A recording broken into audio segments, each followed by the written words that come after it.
Hello students, welcome to board prep. कैसे हैं आप सब?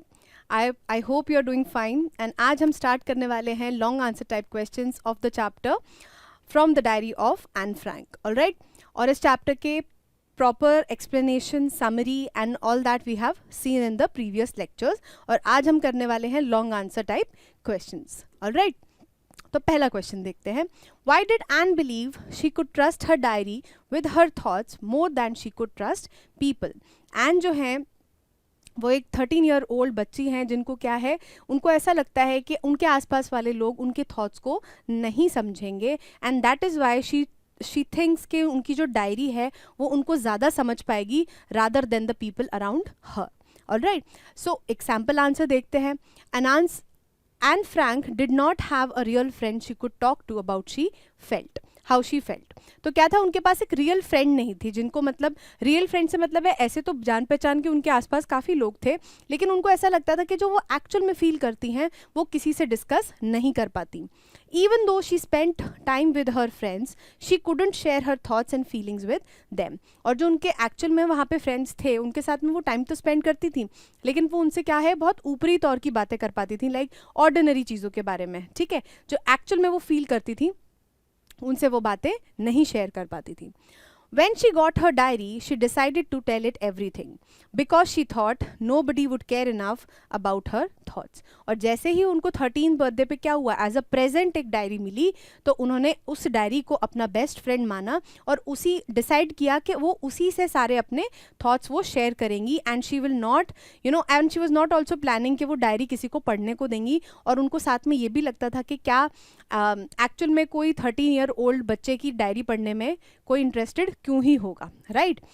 She saw her diary as her best friend. She trusted it to keep her secrets and not react like people do. और उनको लगता था कि जो उनकी डायरी थी वो उनकी बेस्ट फ्रेंड है। वो नहीं चाहती थी कि वो बस एक एक लॉग बुक की तरह बस डेली लिख दें कि आज ये हुआ आज वो हुआ, but she wanted to treat that diary as a best friend. और वो उनसे उस डायरी में ऐसे ही लिखती थी जैसे वो किसी फ्रेंड से बात कर रही हूँ। ऑलराइट, एंड ऑल्सो उनको पक्का भरोसा था कि जो डायरी है वो उनके सीक्रेट्स को रखेगी और वो किसी को नहीं बताएगी, and also it won't react the way people do. अब लोगों को आप क्या है, अगर आप जैसे बहुत ज़्यादा अपसेट हो, अगर आप उनसे उसी बारे में बात करते रहोगे, एक दिन सुनेंगे 2 दिन सुनेंगे, आपको कंसोल करेंगे, but there will be a time कि जो पीपल हैं जिनसे आप बात कर रहे हो, जो भी पर्सन है, वो उस तरीके से रिएक्ट नहीं करेगा जैसा आप चाहते हो। Alright, she told her diary everything about her family, her fears, her loneliness, her life, and thought of it as her closest friend. और वो क्या करती थी, डायरी को एक एक चीज़ बिल्कुल डिटेल में, और उन्होंने डायरी को एक बैकड्रॉप भी दिया, बिकॉज मतलब वो ऐसा सोचती थी कि वो एक नया पर्सन है उनकी लाइफ में, तो उन्हें सब कुछ बता देना चाहिए अभी तक जो भी हुआ है। और also she kept in mind कि अगर बाई चांस कभी कोई इस डायरी को पढ़े तो ऐसा ना लगे कि ये कहीं से भी शुरू हो गई, तो उन्होंने क्या किया है, एक पूरा बैकड्रॉप भी दिया कि अभी तक उनकी लाइफ में क्या हुआ है। ठीक है जी। Who gave Anne assistance with her essay? Assistance का मतलब क्या है, हेल्प। ठीक है, जो एन को ऐसे लिखने को दिया गया था किसके द्वारा, मिस्टर कीसिंग के द्वारा, उनको उस चीज को करने में किसने हेल्प करी थी? And really like to talk a lot. और क्या था, एन को बात करना बहुत ज़्यादा पसंद था। Mister Keesing punished her and made her write essays one after the other because she wouldn't stop talking in the class. और क्या थे, मिस्टर कीसिंग जो थे वो क्या थे, मैथ्स टीचर थे, और उन्हें बिल्कुल पसंद नहीं था कि एन जो है वो इतना ज़्यादा बात करती हैं, तो उन्होंने एज अ पनिशमेंट, ठीक है, पनिशमेंट के तौर पे उन्होंने एक्स्ट्रा होमवर्क दिया जिसमें उन्हें एसेज लिखने थे, और एक नहीं 3 एसेज दिए। When she had to write the essay for the 3rd time, which was about the ducks saying quack quack quack, she wanted to make it special. अब यहाँ पे उन्होंने जो quack quack quack वाला जो था टॉपिक दिया था, यहाँ पे ये भी था, said mistress chatterbox। ठीक है, ये जो टॉपिक उन्होंने उसको दिया था, she wanted to make it special, वो ऐसे ही कुछ नहीं लिख देना चाहती थी। और एक और रीज़न भी था कि अभी तक उनके जो पिछले 2 एसेज थे उस पर क्या था, उन्होंने अपनी सारा जो क्रिएटिविटी था सब निकाल के रख दिया था और एक्चुअल में उनके पास में कोई मटेरियल नहीं बचा था जो वो इस टॉपिक पे लिख सके, क्योंकि सारे जो टॉपिक्स थे वो सिमिलर लाइंस पे ही थे, ठीक है। Her friend Sanne helped her because she was good at poetry and suggested that Anne write the essay like a poem. और उनकी जो फ्रेंड थी सैन, उन्होंने क्या किया, she was very good at poetry, वो पोएट्री अच्छी लिखती थी, तो उन्होंने सजेस्ट किया कि इस बार ऐसे की जगह तुम इसको एक पोएम फॉर्म में लिखो, ठीक है। And essay turned out to be funny, और क्या हुआ, उनका जो ऐसे था जो कि उन्होंने एज अ पोएम लिखा था वो कैसा बना, एक फनी स्टोरी की तरह बन गया। She try to play a joke on mister Keesing with it, और उन्होंने क्या किया, एक क्वर्की स्टाइल में एक जोक की तरह उस चीज़ को लिखा, और वो बहुत ही आयरॉनिकल सा स्टेटमेंट बनाया उसमें उन्होंने कि बच्चे जो थे वो बात कर रहे थे, क्वैक क्वैक करते थे डकलिंग्स, उसी की वजह से उनके पेरेंट्स फादर ने उनको मार दिया, उनको हर्ट करा। Alright, he understood that Anne wasn't a boring student but a chatty one, उनको पता चला कि एन जो है वो एक डल नहीं, एक बोरिंग स्टूडेंट नहीं है, she is a chatty student and also she is very intelligent. So he allowed her to talk in class and did not punish her any more, और इसी वजह से उनको रियलाइज़ हुआ कि जो बच्चा ये एन है वो बहुत ज़्यादा इनोवेटिव है, तो उन्होंने उसको अलाउ किया कि आप बात करो, और उसके बाद उन्होंने कोई भी पनिशमेंट उन्हें नहीं दी। Alright, write the character sketch of Anne Frank. अब यहाँ पे आपको ऑब्वियसली बात है, एक कैरेक्टर है जिसका हमको कैरेक्टर स्केच बनाना है, तो इस टाइप का क्वेश्चन तो 100% आएगा, ठीक है। उनकी सारी क्वालिटीज़, उन्होंने क्या क्या किया ये पता तो होना ही चाहिए, बट उन सब चीज़ों से उनकी क्या क्वालिटीज़ बाहर आती हैं ये भी आपको पता होना चाहिए, ठीक है। N Frank was born on June 12, 1929। अब यहाँ पे उनका एक बेसिक इंट्रोडक्शन कि वो कहाँ पैदा हुई थी, कौन सी जगह में, और कौन से ईयर में पैदा हुई थी, ठीक है। She was born on June 12, 1929 और फ्रैंकफर्ट जर्मनी में she was born. She was a thoughtful young girl.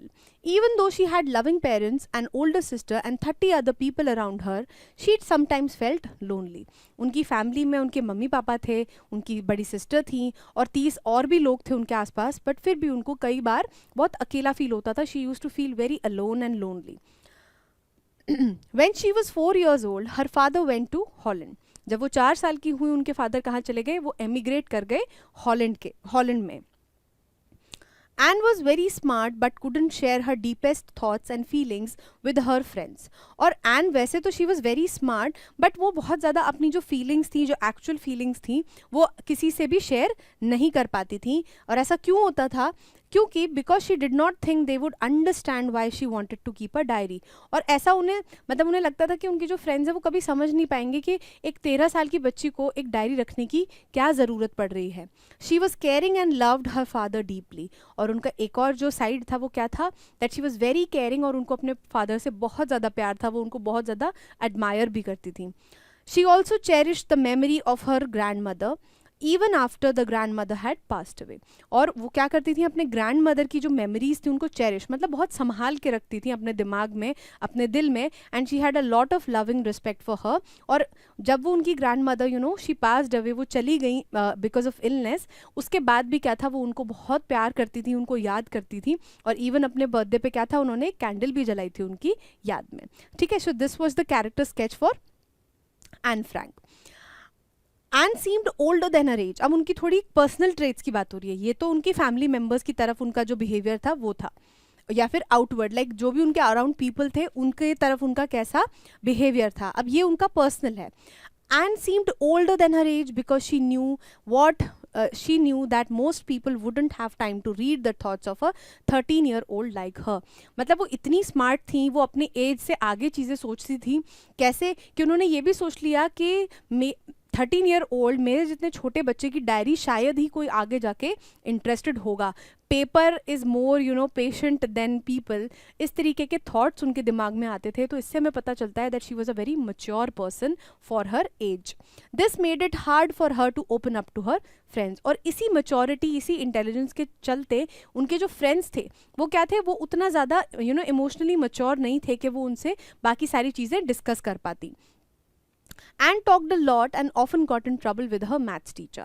एक और उनका एस्पेक्ट क्या था, that she was very chirpy, she was very chattery. और वो क्या करती थी, क्लास में बहुत ज़्यादा बात करती थी और ज़्यादातर वो प्रॉब्लम में फंस जाती थी जब उनके मैथ्स टीचर आते थे और वो उसको पनिश करते थे. But she was also intelligent and had a good sense of humour. और वो क्या थी, वो इंटेलिजेंट थी, पढ़ने में भी अच्छी थी, and also she had a good sense of humour. मतलब वो गुड सेंस ऑफ ह्यूमर मतलब जो जोक्स क्रैक कर पाते हैं किसी भी सिचुएशन में, तो उसी को कहते हैं सेंस ऑफ ह्यूमर. तो वो क्या था उनका, वो सेंस ऑफ ह्यूमर उनका बहुत अच्छा था. She was able to crack jokes anyway. She used her arguments to convince her teacher. और क्या आर्ग्यूमेंट्स उन्होंने दिए थे, सारे स्टूडेंट ट्रेट्स और उनकी मदर से इनहेरिटेड ट्रेट्स. क्या, कौन से ट्रेट्स के बारे में, कि टॉकेटिव नेचर जो होता है वो एक नेचुरल ट्रेट है उनके लिए. तो क्या थे, उन्होंने सारे ये आर्ग्यूमेंट्स दिए और उनके टीचर को भी कन्विंस कर लिया. सोचो, जो टीचर उनको अभी तक डांटते थे, उनको ऐसे देते थे एज होमवर्क, उन्होंने उसी को उनको ही क्या किया, कन्विंस कर लिया. और अब वो जो टीचर थे वो उनको डांटते नहीं थे बात करने के लिए. He understood her joke and did not punish her any more. और क्या है, वो जोक जो थी, वो जो आयरॉनिकल स्टेटमेंट के थ्रू वो जो कहना चाह रही थी, मैसेज बताना चाह रही थी, उन्होंने, मिस्टर कीसिंग ने उसी तरीके से उसको लिया और अब वो उसको पनिश नहीं करते थे. ठीक है. What did mister Keesing do to punish Anne Frank? Mister Keesing ने क्या किया कि जब वो, पहले तो उन्होंने खूब सारी वार्निंग्स दी है ना, लेकिन फिर अल्टीमेटली उन्होंने क्या किया, एक पनिशमेंट दी एन फ्रैंक को. वो पनिशमेंट क्या थी वो पूछ रहे हैं. How did she eventually make him stop punishing her? और जो एन फ्रैंक है, उन्होंने एक्चुअल में क्या ऐसा किया कि मिस्टर कीसिंग ने उनको पनिशमेंट देना ही बंद कर दिया. Mr. Keesing was an old-fashioned math teacher who did not like it when Anne Frank talked too much during his class, and this made him upset. और जो मिस्टर कीसिंग थे वो ओल्ड फैशन थे, मतलब पुराने ख्यालात के थे. उनको लगता था कि बच्चों को बात नहीं करना चाहिए, चुपचाप बैठना चाहिए, बिल्कुल पढ़ाई में ध्यान देना चाहिए. तो इसी वजह से क्या होता था, जब एन फ्रैंक बहुत ज़्यादा बात करती थी, उनको बहुत ज़्यादा गुस्सा आता था. He warned her many times but she did not stop talking, so he had to punish her repeatedly. तो उन्होंने कई बार उनको वार्निंग भी दी, समझाया कि बेटा बात मत करो, डोंट टॉक, लेकिन एन जो है वो कभी नहीं सुनती थी. इसी वजह से मजबूर होकर उन्होंने क्या किया, उनको पनिशमेंट दिया. Her punishment was to do extra homework. मतलब अपना जो होमवर्क था वो तो करती ही थी, वो एक्स्ट्रा होमवर्क उनको दिया. He asked her to write essays on different topics related to talking too much. और इसके पीछे इंटेंट क्या था उनका, कि अगर वो बात बहुत ज़्यादा करने के ऊपर ऐसे लिखेगी तो उसे समझ में आएगा कि बात करना गलत बात है क्लास में. लेकिन हुआ क्या, उसका ठीक उल्टा हुआ. On the first day she had to write about being a chatterbox. पहले दिन उनको क्या था, चैटर बॉक्स, मतलब जो बहुत ज़्यादा बात करते हैं, चपर चपर चपर चपर लगे रहते हैं, उनके बारे में उनको ऐसे लिखना था. Next day her topic was incorrigible chatter box, मतलब एक अनक्योरेबल, कि जिसको क्योर नहीं किया जा सकता, ऐसा चैटर बॉक्स. क्योंकि उन्होंने आर्ग्यूमेंट दे दिया था ना कि मैं अपनी इस आदत को क्योर नहीं कर सकती, हटा नहीं सकती, क्योंकि वो इनहेरिटेड ट्रेट है मेरी मम्मी से. which means someone who cannot be corrected, जिसको सही नहीं किया जा सकता. On the third day, Mr. Keesing gave her an even harder topic to write about, which was quack, quack, quack, mistress chatterbox. ठीक है, यहाँ पे mistress said mistress chatterbox. ये वाला टॉपिक उन्होंने लास्ट के दिन उनको दिया, जिसके ऊपर उन्होंने पोएम लिखी थी. This was his way of trying to get her to stop talking in class. और उनको ये लगा कि मैं बार बार जब इसको ऐसे देता रहूँगा तो उसको पक्का एक दिन ऐसा लगेगा कि वो थक जाएगी कि अब मैं और ऐसे नहीं लिख सकती, अब now I will stop talking in the class. But Mr. Keesing wanted to have some fun with Anne when he asked her to write an essay called Quack, Quack, Quack, said Mistress Chatterbox. So Anne decided to have some fun of her own with Mr. Keesing. एक तरीके से देखा जाए वो चाहते तो और भी कोई वैसा टॉपिक भी तो दे सकते थे, कोई बोरिंग, लेकिन वो क्या कर रहे थे, he was also trying to play a joke, और वो भी ह्यूमरस तरीके से क्या कर रहे थे, उसको समझाना चाह रहे थे. लेकिन यहाँ पे एन भी क्या थी, बहुत ज़्यादा she was very intelligent and quirky. तो वो भी क्या कर रही थी, एक जोक प्ले करने की कोशिश कर रही थी मिस्टर कीसिंग पे. She had already return a lot about chatter boxes and her friend suggested that she write the ऐसे लाइक अ पोएम. और उन्होंने क्या किया था, पहले दो ऐसे में उन्होंने चैटर बॉक्सेस के बारे में बहुत लिखा था. पहला जो ऐसे था उन्होंने 3 पेज का ऐसे लिखा, right.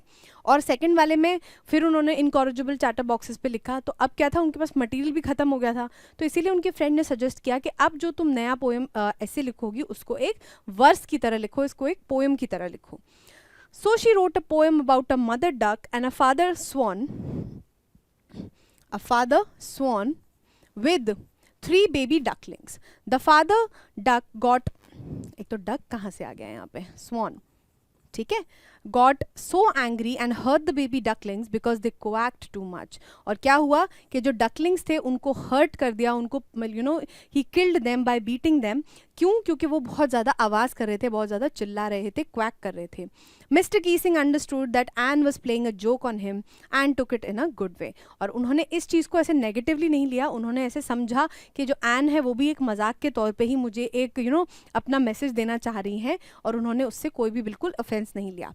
After that he did not give an extra homework for talking in the class. और उसके बाद क्या हुआ, उन्होंने कोई उसको एक्स्ट्रा होमवर्क नहीं दिया और उसको बात करने के लिए भी अलाउ कर दिया. He started telling jokes in the class. और उसके साथ ही वो क्या उल्टा हो गया बिल्कुल, अब वो जोक्स मारने लगे थे क्लास में.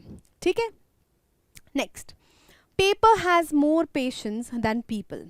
Justify. Paper has more patience than people, ये फ्रेज जो है वो एक दिन जब चुपचाप अकेले बैठी थी, ब्रूड कर रही थी, तब उन्होंने ये फ्रेज सोचा था. तो इसका यहाँ पे जस्टिफिकेशन हमसे पूछा गया है.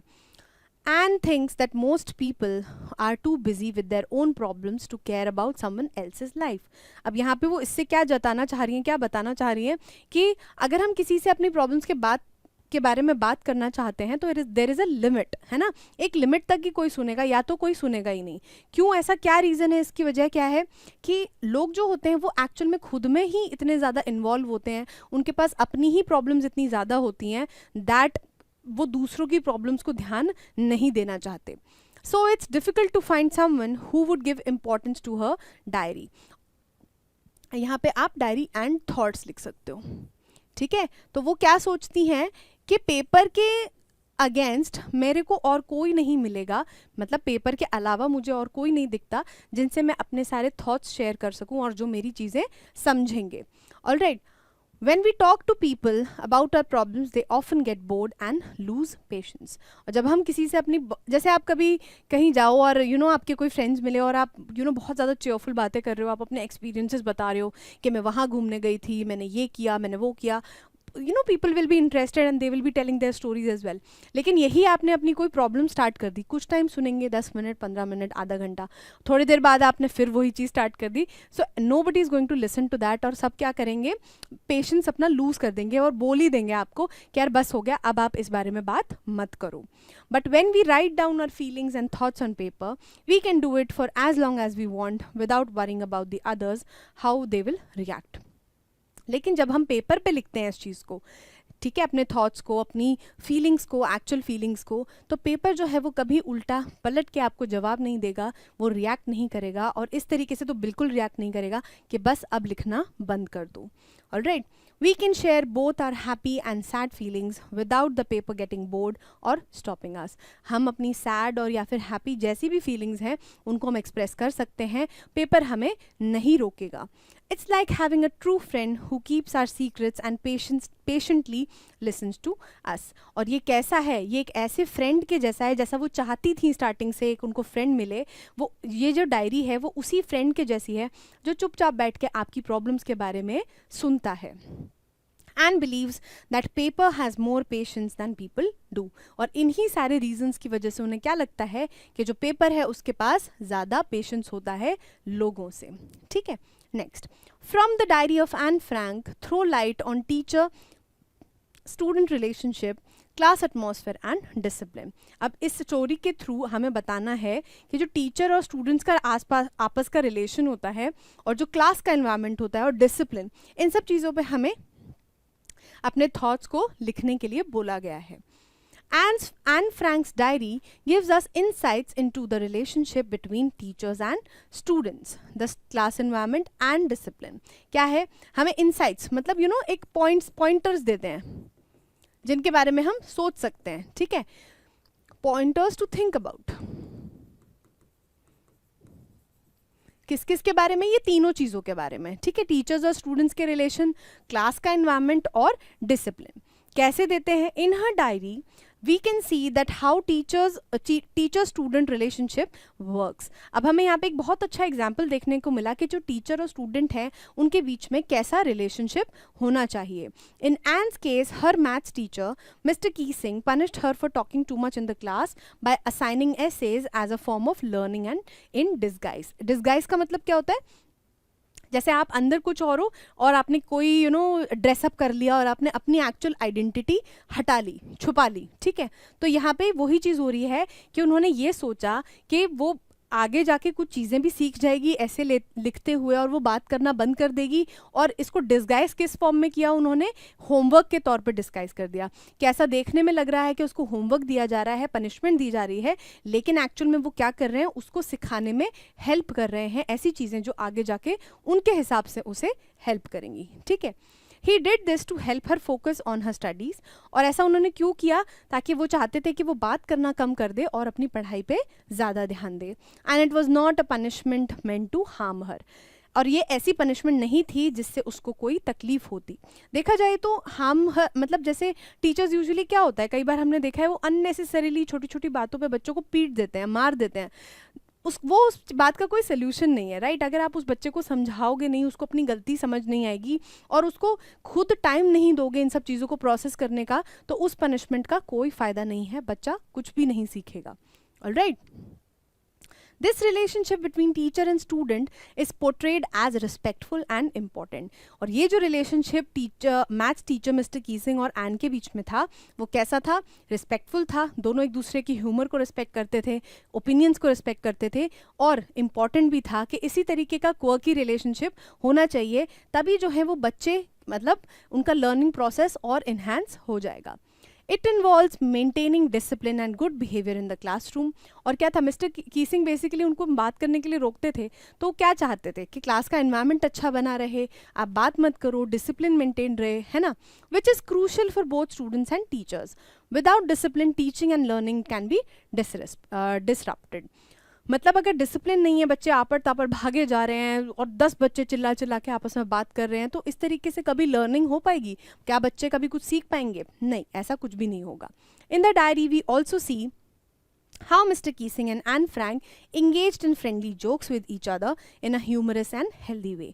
और हमने ये भी देखा कि वो ऐसे पे ऐसे दिए जा रहे थे, वो अपनी क्वर्की सेल्फ से चीज़ें लिखे जा रही थी, एग्जाम्पल्स कोट करे जा रही थी, तो इससे हमें क्या पता चलता है कि एक बहुत हेल्दी तरीका था एक दूसरे के साथ में कम्युनिकेट करने का। बच्चे को मारना, उसको डांटना, धमकाना, ये एक सही तरीका नहीं होता उसे समझाने का। This shows that a positive and light hearted relationship between teachers and students is necessary in the classroom for effective teaching and learning. तो स्टूडेंट्स और टीचर्स के बीच में कैसा रिलेशनशिप होना चाहिए? लाइट हार्टेड, मतलब बहुत ज़्यादा टफ फीलिंग्स नहीं होनी चाहिए, हल्की हल्की फीलिंग्स हो, आप उनको रिस्पेक्ट करो, और टीचर्स भी बच्चों को रिस्पेक्ट करें, because after all they are becoming individuals, आगे जाके दे विल बी अडल्ट्स, तो उनको सीखने का मौका मिलता है जब आप उनके साथ में एक वार्म रिलेशनशिप रखते हो। और क्या तरीका रहता है, एक ये हेल्दी तरीका रहता है जब आप बच्चों को ऐसे समझाते हो, मतलब एक पनिशमेंट भी ऐसी दो जिससे वो बच्चा कुछ सीख ही जाए, रादर देन फिजिकल और इमोशनल सॉर्ट ऑफ पनिशमेंट, ठीक है। और इससे क्या होता है, लर्निंग और टीचिंग जो है दोनों ही बहुत ज़्यादा इफेक्टिव हो जाती है, ठीक है। Next, was an intelligent girl? क्या एन जो है, एन फ्रैंक जो है, वो इंटेलिजेंट थी? Give necessary arguments for the same. Arguments मतलब अब हमें पॉइंट्स देने हैं एन के लिए कि क्या वो इंटेलिजेंट थी। Anne was definitely a bright girl, even though she was just 13, her diary reveals that she was very grown up for her age. क्या था, she was very bright, she was very intelligent, insightful थी, उनको समझ में आता था कि उनको कैसा फील हो रहा है, आगे मतलब फ्यूचर में ऐसी चीज़ें होंगी नहीं होंगी, वो सोच पाती थी, ठीक है। और उनकी डायरी में ऐसी चीज़ें थी जिनसे हमें पता लगता है that she was very grown up and she was very mature for her age. She started writing her in her diary because she believed that paper was better at listening than people. और सोचो, उन्होंने इतनी छोटी सी as में इतनी बड़ी बात सोच ली कि पेपर जो है वो लोगों से ज़्यादा अच्छा है when you want to express your thoughts, क्योंकि वो आपको कभी मना नहीं करेगा और गलत तरीके से कभी रिएक्ट नहीं करेगा। It takes a clever and insightful person to think like that. और ऐसा कुछ सोचने के लिए एक क्लेवर और इंसाइटफुल पर्सन का ही दिमाग लगता है। सो इससे हमें पता लगता है that Anne was an intelligent girl. She also showed how important talking was. She said it was something that ran in her family. और उन्होंने जब मिस्टर कीसिंग ने उनको डांटा बहुत ज़्यादा बात करने के लिए, तो उन्होंने आर्ग्यूमेंट्स भी दिए कि एक स्टूडेंट के लिए बात करना कितना इम्पॉर्टेंट है। और और उन्होंने ये भी एक आर्ग्यूमेंट दे डाला कि ये जो चीज़ है ना ये मेरे फैमिली में चलती है, ये चीज़ मुझे इनहेरिटेंस में मिली है अपनी मदर से. And even wrote a poem and played a prank on her teacher. There is that's something only an intelligent girl could do. और कोई और बच्चा होता है जिसमें इतना दिमाग ही नहीं होता इन सब चीज़ों को डील करने का, और वो रैम्बल कर देता पहले ही ऐसे में, तो टीचर क्या करते, उसको और डांटते और फटकार के ऐसे बिठा देते. लेकिन मिस्टर कीसिंग ने भी क्या किया, कैरी ऑन किया उस जोक को, और अल्टीमेटली एन का पॉइंट समझ गए. तो ये सारा चीज़ें करने के लिए भी it takes an intelligent person. तो जिससे हम एक कंक्लूजन निकाल सकते हैं that Anne Frank was a very insightful and intelligent girl. Alright, ठीक है. अभी हमारे सबसे फर्स्ट लेक्चर में जो समरी थी वो एंड में थोड़ी सी रह गई थी, तो थोड़ा इसको यहाँ पे कंप्लीट कर लेते हैं. Alright, from the diary of Anne Frank, this account delves into the life of a 13-year-old girl, Anne Frank, dealing with feelings of loneliness and depression. ये एक बच्ची की स्टोरी है, 13-year-old kid है जिनको क्या है आसपास में लोग नहीं मिलते, उनके थॉट प्रोसेस जैसे जिनसे वो क्या करें अपने थॉट्स अपनी फीलिंग्स को शेयर कर पाए. That is why she starts to write in a diary. ठीक है. Anne started believing that paper is a more patient confidant than people, prompting her to begin writing in the diary. और यहीं पे उन्होंने conclusion निकाला कि जो paper है मैं उसमें ज़्यादा कन्फाइड कर सकती हूँ, उससे ज़्यादा चीज़ें शेयर कर सकती हूँ, और वो पेपर मुझे पलट के जज नहीं करेगा और मेरी सारी बातें भी सुनेगा. इसीलिए उनको प्रॉम्प्ट किया. इट मेड हर, यही थॉट्स जो हैं that made her right in the diary. However, what she truly longs for is a genuine friend. और वो however मतलब ये सब थॉट्स तो ठीक हैं, ये सब जो वो सोच रही हैं वो तो ठीक है, बट एक्चुअल में वो बस एक जेन्युइन अच्छा बेस्ट फ्रेंड चाहती हैं. And in her diary she discovers just that. और जो जेन्युइन फ्रेंड की वो तलाश कर रही हैं उनको वो फ्रेंड किस में मिल जाता है, उनकी डायरी में मिल जाता है, जिसका नाम वो रखती हैं kitty. She explains that despite her sense of isolation मतलब अकेलापन, ठीक है, loneliness, ठीक है, कि डिस्पाइट जब मतलब वो फील कर रही हैं, जो लोनलीनेस फील कर रही हैं, जो डिप्रेशन जो सैडनेस वो फील कर रही हैं, she is not truly alone as she has a loving family including her parents and her sister as well as 30 others in the hidden refuge. और वो बता रही हैं कि यहाँ पे भले ही मैं अकेला फील कर रही हूँ, बट मेरे पास यहाँ पे एक लविंग फैमिली भी है, मेरी सिस्टर हैं, मेरे पेरेंट्स हैं, और 30 लोग और भी हैं जो उस जगह में मेरे साथ छुपे हुए हैं. Though they are a decent family, Anne feels the absence of a true close friend. While they engage in daily conversations, they cannot truly confide in one another. वहाँ पे उनके पास फ्रेंड्स तो हैं, बट ऐसा कोई जेन्युइन फ्रेंड नहीं है जिनसे वो एक्चुअल अपने जो थॉट्स हैं, जो उनकी फीलिंग्स हैं, वो सब उनसे डिस्कस कर सकें. आसपास की ऑर्डिनरी चीज़ें तो वो डिस्कस कर लेती हैं, लेकिन एक्चुअल जो चीज़ें वो बोलना चाहती हैं वो नहीं बोल पाती. In the face of unchangeable facts, Anne finds much wanted company in her diary, which she affectionately names Kitty. और यहाँ पे क्या है, ये अनचेंजेबल फैक्ट्स हैं. अब जब उनको उसी रेस्ट्रिक्टेड इन्वायरमेंट में रहना है, उनकी फैमिली है, उनके आसपास में जो 30 और लोग हैं, उनमें उन्हें उस तरीके की जो जेन्युइन फ्रेंडशिप वो चाहती हैं वो नहीं मिल रही. तो अब उसमें क्या करेंगी वो इस सिनेरियो में, तो इसी सिनेरियो में वो क्या करती हैं, अपनी एक डायरी लेती हैं, उसको किटी नाम रखती हैं और उसी को अपना एक जेन्युइन फ्रेंड मान लेती हैं. ठीक है. And describes her father as the most wonderful person in her life. और अपने फादर की बहुत ज़्यादा तारीफ करती हैं, वो बहुत ज़्यादा she is impressed by him, she feels she is the best father in the world. At the age of 36, he married her mother, Edith. उन्होंने क्या किया? Her father was 36 years of age when he married her mother. 1926, her sister Margot was born, followed by Anne on June 12, 1929 in Germany. फिर क्या हुआ? 1926 में मार्गो जो उनकी सिस्टर हैं उनका जन्म हुआ, and after 3 years, Anne Frank was born. In 1933, her father made the decision to emigrate to Holland. Anne and Margot initially stayed with their grandmother before rejoining their father in Holland in December and September. ठीक है, यहाँ पे क्योंकि N जो है वो कब गई थी, फरवरी में गई थी. ठीक है,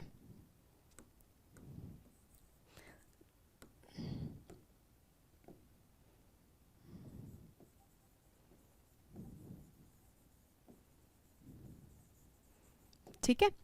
क्या हुआ, उनके जब पेरेंट्स जो हैं वो हॉलैंड चले गए थे, तब उस टाइम पे एन और मार्गो जो दोनों सिस्टर्स हैं वो किनके साथ रह रही थी, अपने ग्रैंड मदर के साथ रह रही थी एकिन सिटी में, ठीक है। और उसके बाद सितंबर में उनके पेरेंट्स गए, दिसंबर में मार्गो गई, और फरवरी में कौन गया, एन चली गई वहाँ पे हॉलैंड में अपने पेरेंट्स के पास।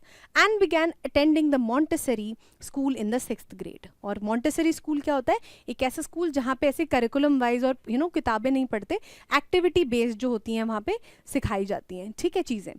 Led by head mistress Mrs cuprous, और वहाँ पे जो हेड मिस्ट्रेस थी, जैसे प्रिंसिपल बोलते हैं, वो कौन थी, मिसेस क्यूपरस थी।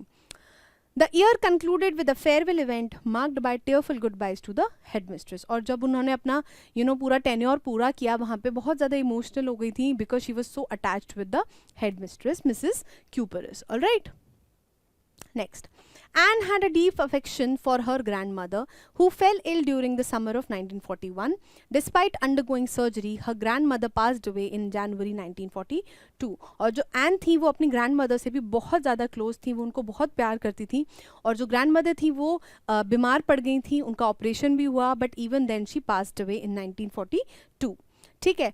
At Anne's birthday celebration, a special candle was lit in her grandmother's memory. और उन्होंने क्या किया, अपनी ग्रैंडमदर को याद करते हुए, अपना जब बर्थडे मना रही थी तो उन्होंने एक छोटी सी कैंडल भी जलाई अपने ग्रैंडमदर को याद करते हुए।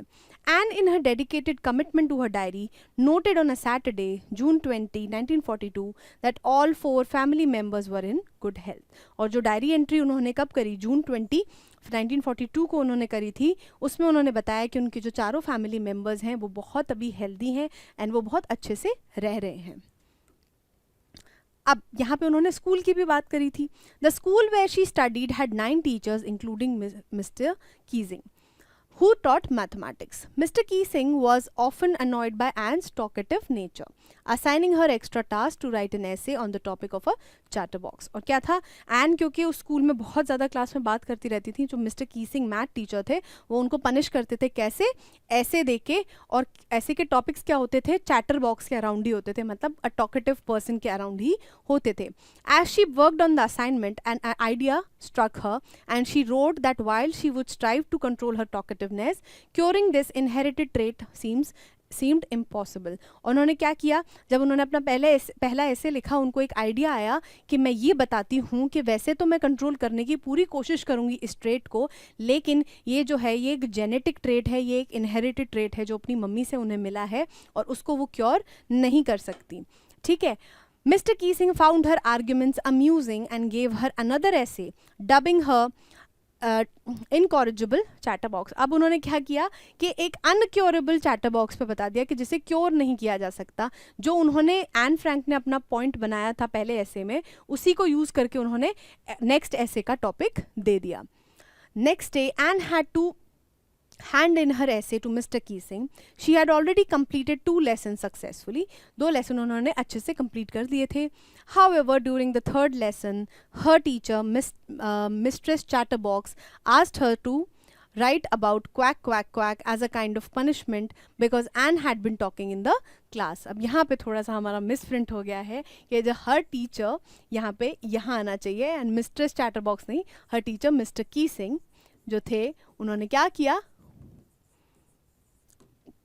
उन्होंने उनको इस टॉपिक पे quack quack quack mistress chatterbox पे उनको बोला कि अब आप एक ऐसे लिखो, this is also a punishment for you for talking too much. This made the whole class laugh and Anne couldn't help but laugh too. क्या हुआ कि जब ये वाला जो टॉपिक उन्होंने बोला कि क्वैक क्वैक क्वैक आप एकदम टप टप टप टप बोलते रहते हो पूरे टाइम, तो इस टॉपिक का जब उन्होंने मिस्टर कीसिंग ने नाम लिया तो जो पूरी क्लास थी वो हंसने लग गई और एन को भी हंसी आ गई। Anne tried to write the essay on her own, but her friend San offered to help her. In a way, the teacher was teasing Anne, but in another way, it turned into a joke on the teacher himself. और क्या हुआ कि जब उन्होंने ऐसे लिखने के लिए बोला तो उनकी जो फ्रेंड है उन्होंने सजेस्ट किया कि आप क्या करो, इसको पोएम की तरह से लिखो। और क्या था, मिस्टर कीसिंग एक जोक मारना चाह रहे थे, एक ह्यूमरस वे में उनको टॉन्ट करना चाह रहे थे एन को, लेकिन हुआ क्या, जो पूरी स्टोरी उन्होंने लिख के दी वो एक जोक उल्टा पड़ गया किस पे, मिस्टर कीसिंग पे। And decided to write the essay like a poem and then read it aloud aloud in the class. और क्या हुआ, वो पोएम जो है, पोएम की तरीके से उन्होंने ऐसे को लिखा और उसमें एक बहुत ही फनी सा मैसेज उन्होंने डाला। Her poem was about a mother and a father duck with 3 ducklings. Sadly, the ducklings were quacking too much and the father duck ended up hurting them. क्या हुआ, जो स्टोरी थी उसमें एक मदर डक और father duck थे, sworn थे, जिन्होंने क्या था, वो डकलिंग्स को उन्होंने हर्ट करा and he hurt them and kill them. क्यों? क्योंकि वो बहुत ज़्यादा आवाज़ कर रहे थे, क्योंकि वो अपनी नेचुरल सेल्फ थे, वो उसी तरीके से तो कम्युनिकेट करते थे, तो उसी वजह से उन्होंने क्या किया, उनको हर्ट किया। Luckily for Anne mister Keesing took the poem in a good way. और क्या है इसके पीछे जो वो मैसेज बताना चाहती थी कि बच्चों का तो नेचुरल एक ट्रेट होता है बात करना, ये मैसेज ही बताना चाहती थी, लेकिन उन्होंने बहुत ज़्यादा एक अलग ही स्टोरी के फॉर्म में उसको बता दिया। तो उनकी किस्मत अच्छी थी कि mister Keesing also took it as a joke और उन्होंने ऑफेंस नहीं माना। He read it, shared his thoughts and did not assign any extra work. और उन्होंने क्या किया, पढ़ी भी, अपने थॉट्स भी दिए और उसके बाद उन्होंने कोई एक्स्ट्रा वर्क उन्हें नहीं दिया। और उस दिन के बाद से mister Keesing started making jokes too. और उस दिन के बाद से क्या हुआ, मिस्टर कीसिंग भी थोड़ा लाइटर नोट पे बात करते थे और मजाक मस्ती करते थे। ठीक है, so these were the long answer type questions and the summary of the chapter from the diary of Anne Frank. I hope आपको सारी चीज़ें बहुत अच्छे से क्लियर होंगी। Keep revising everything, vocab strong रखो, क्योंकि vocabulary तो अगर आप ढंग से पढ़ लोगे तो वो आपके बिल्कुल फ्री मार्क्स हैं। ऑलराइट, ठीक है, तो till then keep practicing। मिलते हैं नेक्स्ट लेक्चर में। Thank you.